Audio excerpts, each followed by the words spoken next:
কুণাল ঘোষ কে একটু জিজ্ঞেস করুন, বাংলার মাটিতে একটু কান পাতুন, তাহলে কুণাল ঘোষকে আপনারা খুব ভালো করে বুঝতে পারবেন। কেউ পুলিশের দরজা চাপড়িয়ে বলছে সারদার সব থেকে বেনিফিশিয়ারি হচ্ছে মমতা ব্যানার্জি, আর সেই কুণাল ঘোষ কি, সেই কুণাল ঘোষ আবার টিভিতে গিয়ে বসে বসে তৃণমূলের হয়ে চাটুকারিতা করছে।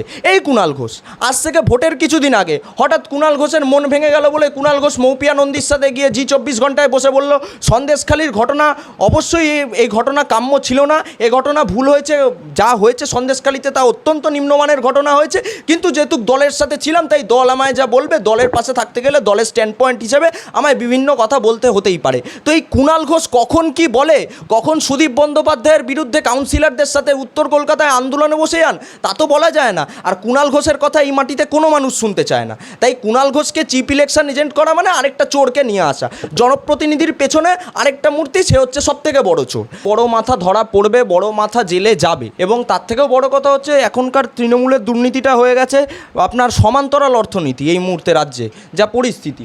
তো সে কারণে এরকম মনে হতেই পারে যে খামবন্দি চিঠিতে কার নাম গেছে সে আপনিও জানেন না, আমিও জানি না, কিন্তু বড় মাথা ধরা পড়বে। তাতে অভিষেক যদি নিজে ছুটিও নেয়, মানে ভাইপো যদি নিজে ছুটি নিয়েও মনে করে আমি রাজনৈতিক ছুটি নিয়ে নিলাম বা রাজনীতি ছেড়ে চলে গেলাম, মানে আমার সেই জেলে যাওয়া থেকে ছুটি হয়ে যাবে, সেটা তো কোনো দিন হয় না। উনি রাজনৈতিক স্ট্যান্ড পয়েন্ট থেকে উনি ছুটি ঘোষণা করতে পারেন, কিন্তু কোর্ট ওনাকে ছুটি দেয়নি, প্রশাসন ওনাকে ছুটি দেবে না, সংবিধান ওনাকে ছুটি দেবে না, আইন ব্যবস্থা ওনাকে ছুটি দেবে না, বিচার ব্যবস্থা ওনাকে ছুটি দেবে না। তিহার হবে না, প্রেসিডেন্সি হবে না, কোন জেল হবে সেটা জানি না। তার কারণ আমরা এই মুহূর্তে বর্তমানে দেখতে পাচ্ছি যে তৃণমূল কংগ্রেসের নেতারা সরকার চালানোর ব্যর্থতায় বিভিন্ন জেলে জেলে তাদের প্রতিনিধি অলরেডি তৈরি করে ফেলেছেন।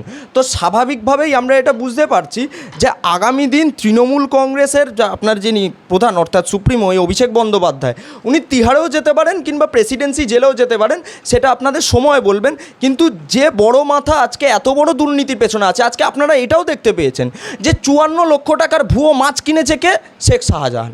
কি অদ্ভুত বিষয়, মানে কে কীরমভাবে টাকা নিয়েছে আজকে মানে বাংলার মাটিতে, সেটা বাংলার মানুষ খুব পরিষ্কারভাবে দেখতে পাচ্ছে, কিভাবে দুর্নীতির রূপরেখাটা কিভাবে তিল তিল করে তৈরি করেছে এই বাংলার শাসক দল, এবং সেটা তৃণমূল কংগ্রেসের সুপ্রিমোর প্রচ্ছন্ন মদতে।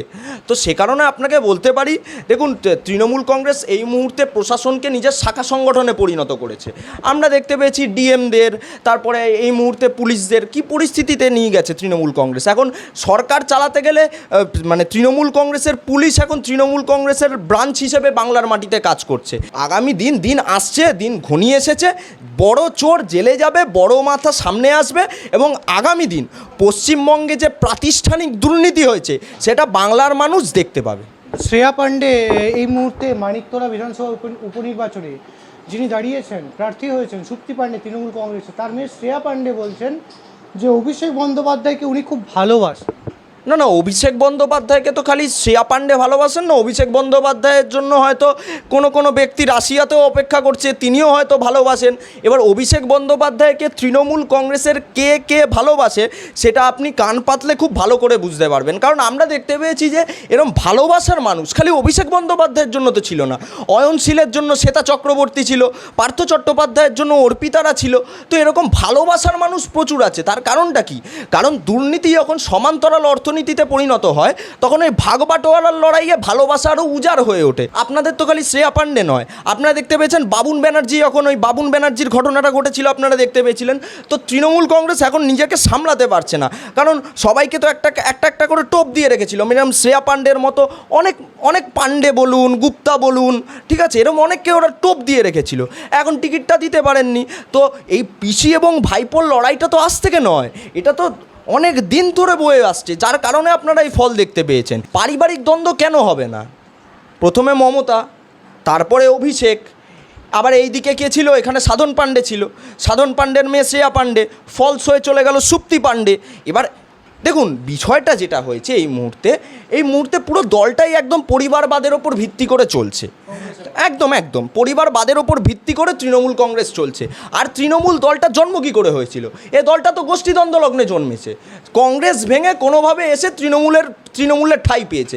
আজকে যে তৃণমূল কংগ্রেসের এই নেতা মন্ত্রী শান্ত্রী এরা বসে বসে আজকে এত বড় কথা বলছে, শুভেন্দু অধিকারী গদ্দার, এই নেতা গদ্দার, সেই নেতা গদ্দার, আরে ভাই তোরা কোথা থেকে এসেছিলি?